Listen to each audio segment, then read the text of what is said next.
When you have an opportunity to speak at conferences, speak on podcasts, speak on webinars, as long as you understand what you're talking about, say yes. I've got clients that when they Google me and they see all the variety of conferences I've spoken at, webinars, podcasts, their answer is not, well, what could you do for me? Their answer is, well, if the industry thinks you're an expert, I want to work with you. And they're already sold on being my client before I've even sat down in their house or they came to my office. Yeah, you've been elevated to, other people have bought into you, right? Like, so it's a bit of, it's not an endorsement necessarily, but you've got bestowed some sort of street cred or whatever, industry cred that people recognize you. And it makes a huge amount of sense. I love it.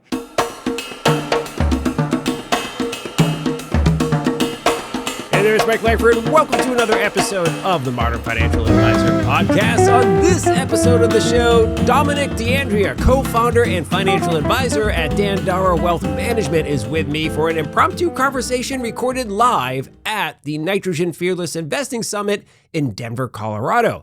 Domenick is the guy that Ali Zendrian mentioned in a recent episode who has a special knack for hustling and being in the right place to gain high-quality media attention for his financial advisory business. And as you're about to see, this conversation shows just how impactful that can be. Key takeaway, take advantage of every opportunity that comes your way. Now, before we get to the conversation with Domenick, please do make sure you take a moment to subscribe to the Modern Financial Advisor Podcast on Apple Podcasts, Spotify, Amazon, the YouTubes, or wherever you like to get your podcast jam on. And if you have a question or a suggestion for a topic or a guest, hit me up. I'm basically at Mike Langford everywhere on the internet, or shoot us an email, podcast@finservmarketing.com. Okay, let's get to the conversation with Domenick D'Andrea. Domenick D'Andrea, wonderful to see you. By the way, props to you, dude. We're sitting here recording podcasts at the Nitrogen Fearless Investing Summit, and you just pop on over, introduce yourself. We start shooting the breeze on tech gear, which is behind us here. And turns out we're doing a show together. So welcome to the Modern Financial Advisor Podcast. Thank you for having me, Mike. And great to meet you today. Also awesome. Great to meet you also. You come highly recommended in terms of energy level, fun to be around by our good friend Ali Zendrian. So yeah, she's great. Yeah. So man, one of the fun things when I get to talk to somebody who is running a wealth management firm is kind of get their take on what's actually happening here, right? This is a Modern Financial Advisor Podcast. We're all about helping advisors modernize their business, take their business to the next level. What have you seen so far here that's been interesting and impressive for you? Well, the Nitrogen Fearless Investing Summit, this is my fourth one in person, fifth one attending. The first one was right after COVID, so I didn't feel comfortable traveling yet. But every one of the other I come to, they build a great group of breakout sessions, main platform speakers, that it's almost impossible not to come out of this conference with 10 actionable ideas. Now, I don't not suggest anybody trying to do 10 ideas from any conference because you're never going to implement them. Right. So, I will always try to find the 3 best ideas, and I will have no trouble doing that when this conference is over and seeing what I'm going to implement in my practice, help the team out, help our clients out, help our prospects out. It's even such a great conference that there was a few time slots that I had to go back and forth between 2 or 3 breakout sessions on what I was going to pick and want to attend to get the most or maximum value out of this conference. I really that's some great wisdom there, because it's really easy to get overwhelmed and a little overexcited about all the new shiny stuff, all the things you could implement. You do have to focus, though. You have to pick and choose. Famously, Steve Jobs said, the hardest part about being a CEO is what to say no to. You can't say yes to everything. So, every advisor's business is different and unique and a different stage. Where you are now, what are the things that you're you're more dialed in on, the things that you're more interested in order to take your business to the next level or where you want to go? That's a great question. I mean, we were talking earlier, one of the things is in my 31 years in the business, I've just watched how tech has made efficiencies in our practices so much better. Yeah. My first CRM, I had to dial in to update the data. So if I didn't dial in to update the data and I saw a client, it could be a day old, it could be a few days old, it could be a week old. Yeah. So I had to remind myself every morning to dial in to update the data so I'd have an updated CRM for the clients I was seeing that day. Now, everything is integrated, financial planning softwares, we have estate planning softwares, Nitrogen keeps adding stuff to make our job better and easier to help our clients out. So it's just, but you have, when you're picking tech, you have to pick tech that works for your client base and your practice. And don't just pick 10 pieces of tech because that's going to overwhelm a client. Yeah. You know, pick a financial planning software you're comfortable with, learn it. Pick an estate planning software, be comfortable in it. A tax planning software, whatever it might be, pick one you're comfortable with and work with it.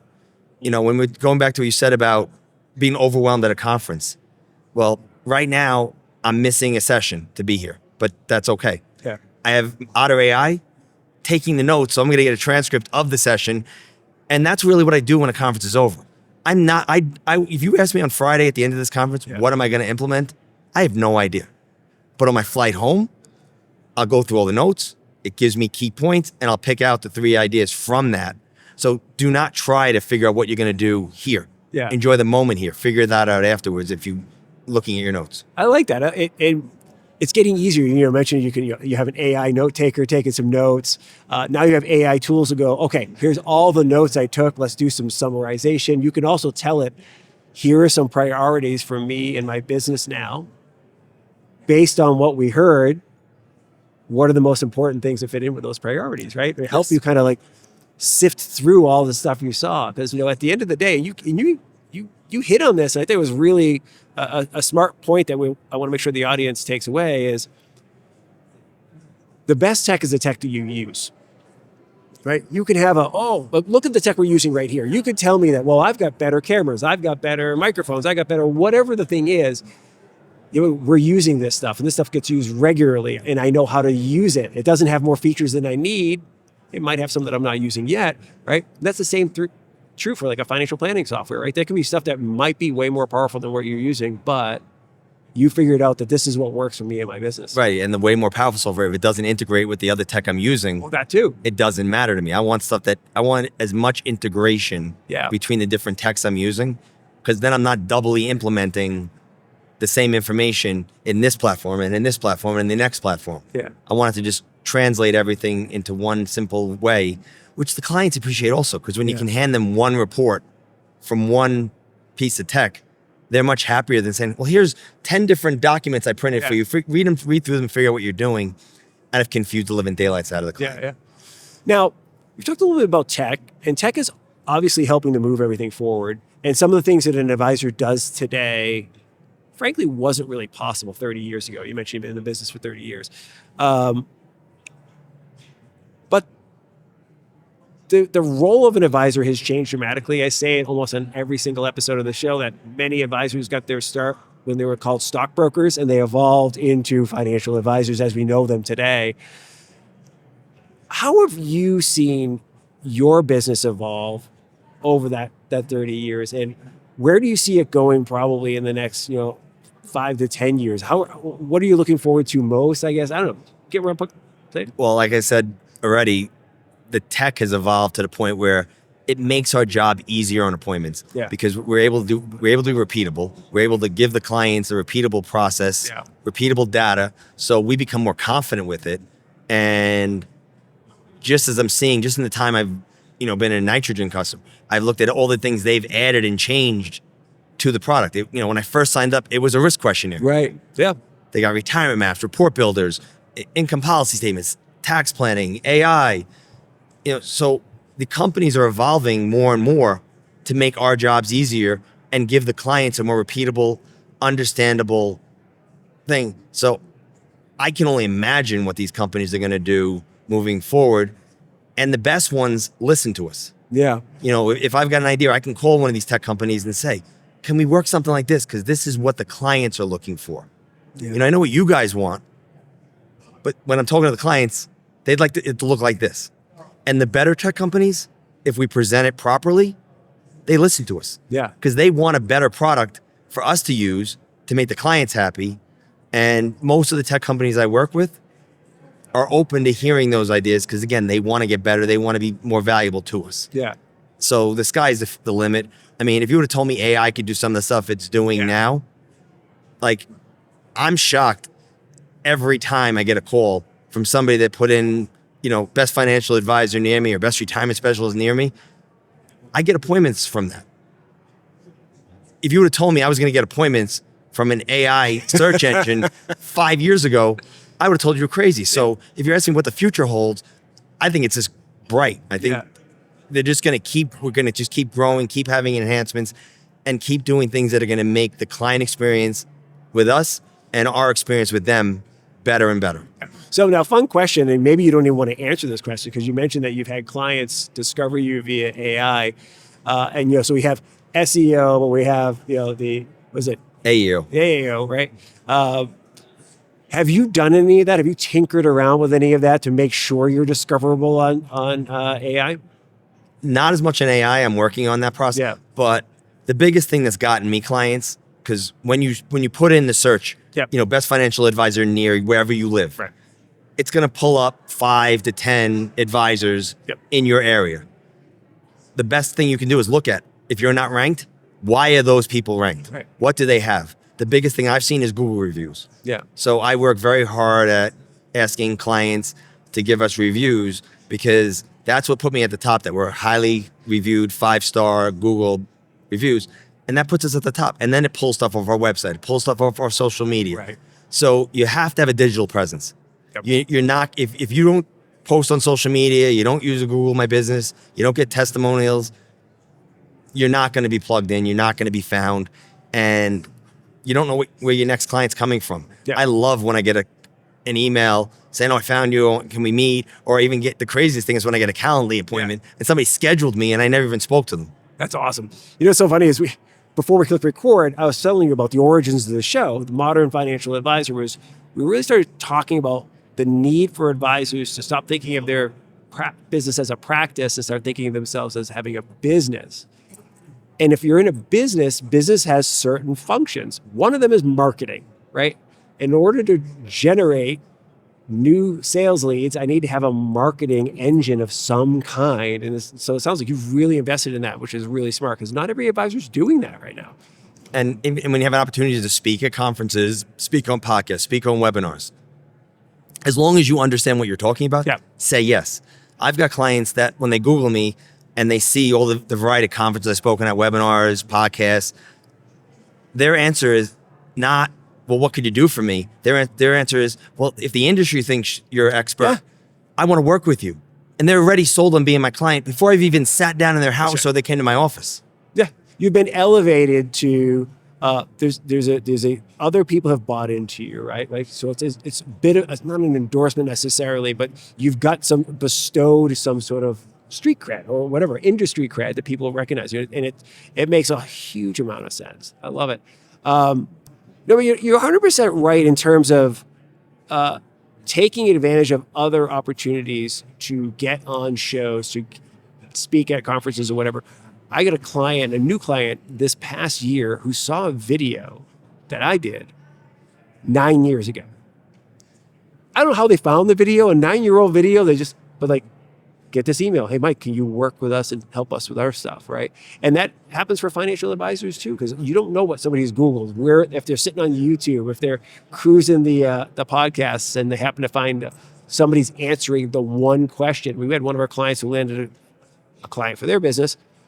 We were on episode 60 for this podcast, and somebody found episode 5, and we just happened to be talking about one of the problems their software solves, and they're like, "We need that," And that's the truest thing. You got to be, like when I said, build a presence. Yeah, build a presence that's true to you, and and keep the topics that aren't pertinent, like no politics, nothing bad, nothing that you can get. And I make sure that anything I post is personal. Like, my daughter's a dancer, and every time she dances, I posted that I'm at a dance competition. Do you know how many conversations I've had with couples that have young daughters that ask me about dance? 15, 20 minutes about dance before we get into financial advice. Guess how many of those people become clients? 100%. Yeah. Because they already know me, they're comfortable with me, I'm relatable. So you post things that show you as a human being, and because again, people are searching you, they are looking you up. Yeah. and they want to know who they're going to invite in their house or they're going to go meet in their office. Yeah. Well, so like if somebody is, already has a connection with you, or they're following you, right? They already know what you do, right? So at some point in time, when they have the need for a financial advisor, you're in the consideration set there. If they're coming onto your social media presence and you're new to them, this is all confirming, like, is this the type of person I want to interact with? Have I seen this person talk before on video, right? Do I know what he looks like, sounds like, how he approaches ideas, relationships, interacting with other people? It's really valuable stuff. Absolutely. Yep. This is really interesting. What sessions have you experienced so far here at the conference that have really stood out to you, or ones that you're looking forward to the most? There's a couple on marketing, which I always want to learn more about how I can get better at marketing.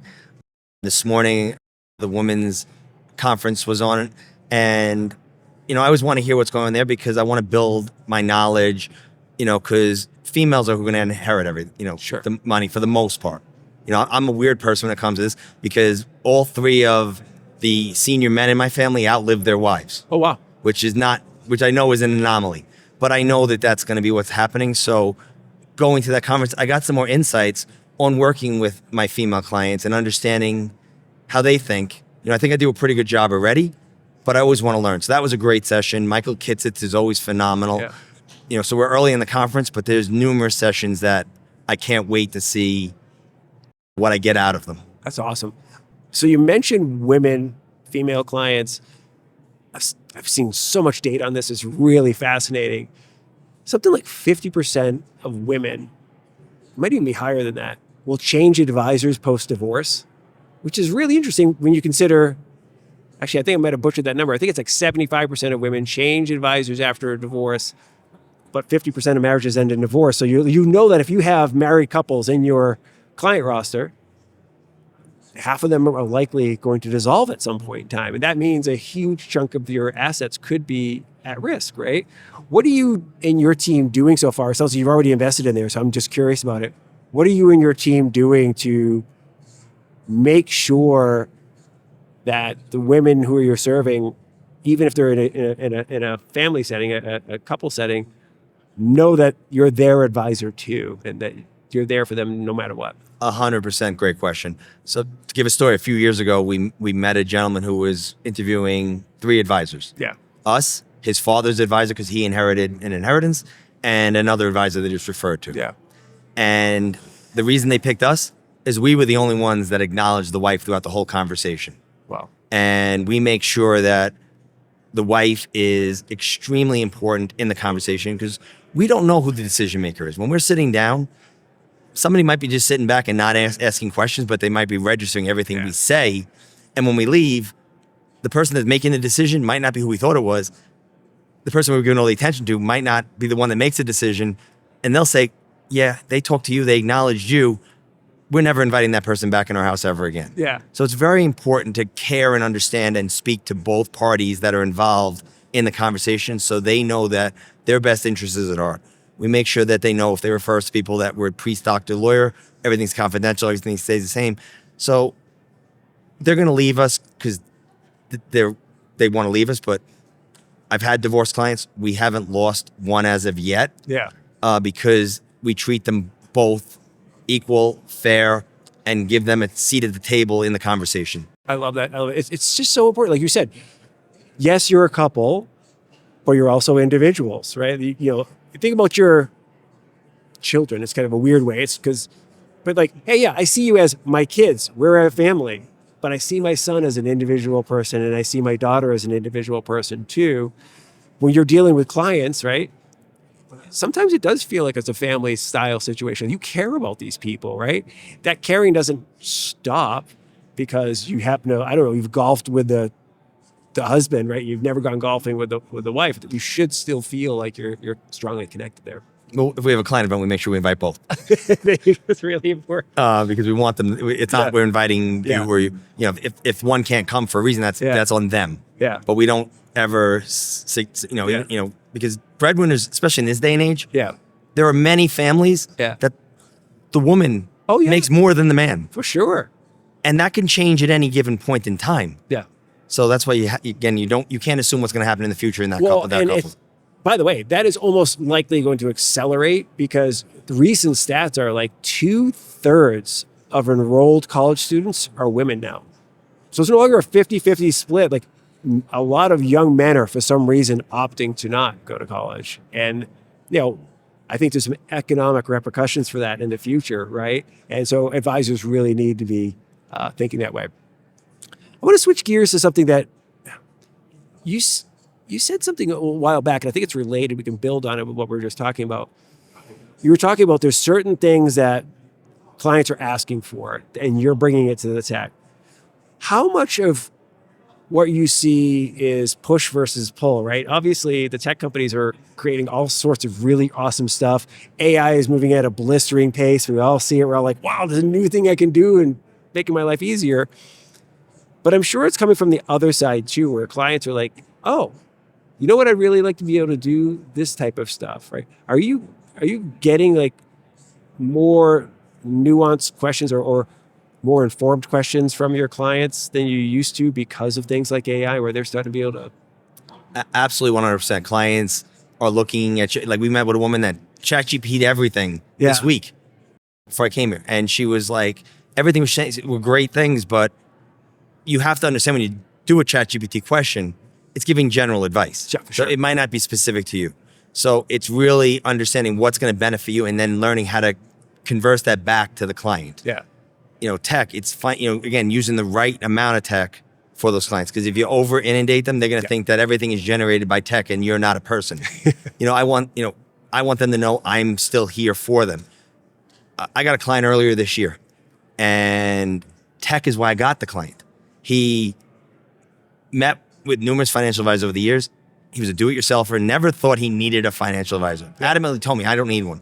But somebody at the event that I was at said, talk to Domenick. See, give him a chance. Yeah.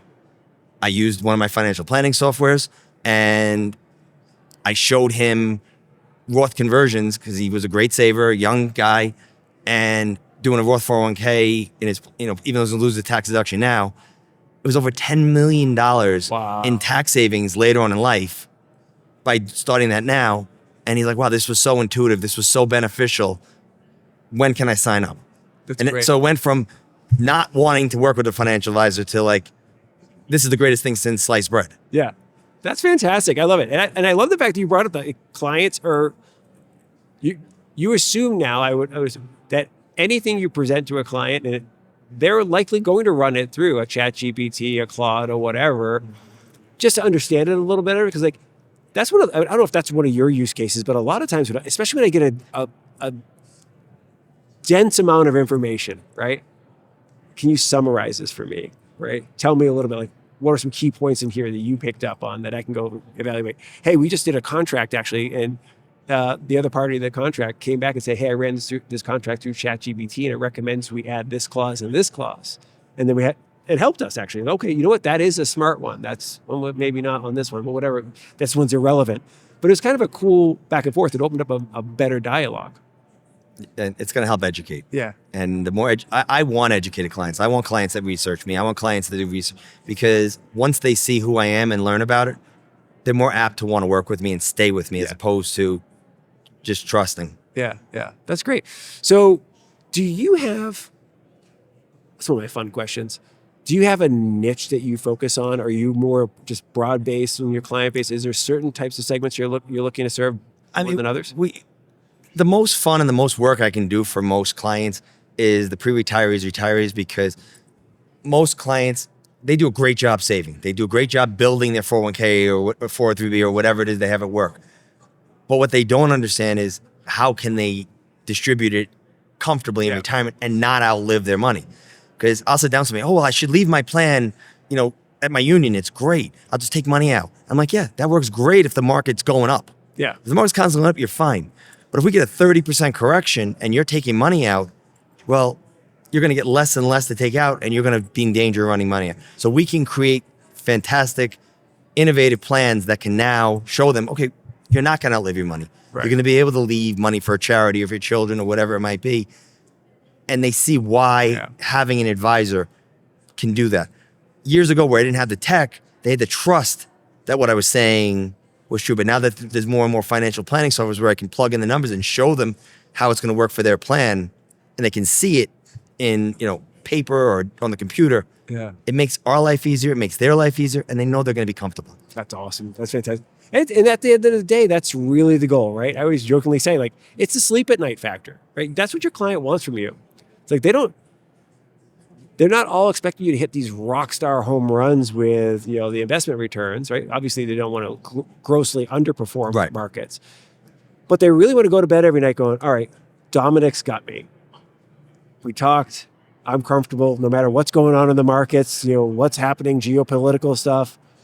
I feel like I'm in good hands, steady hand at the wheel type of thing, and I can sleep at night and I'm on track for the future.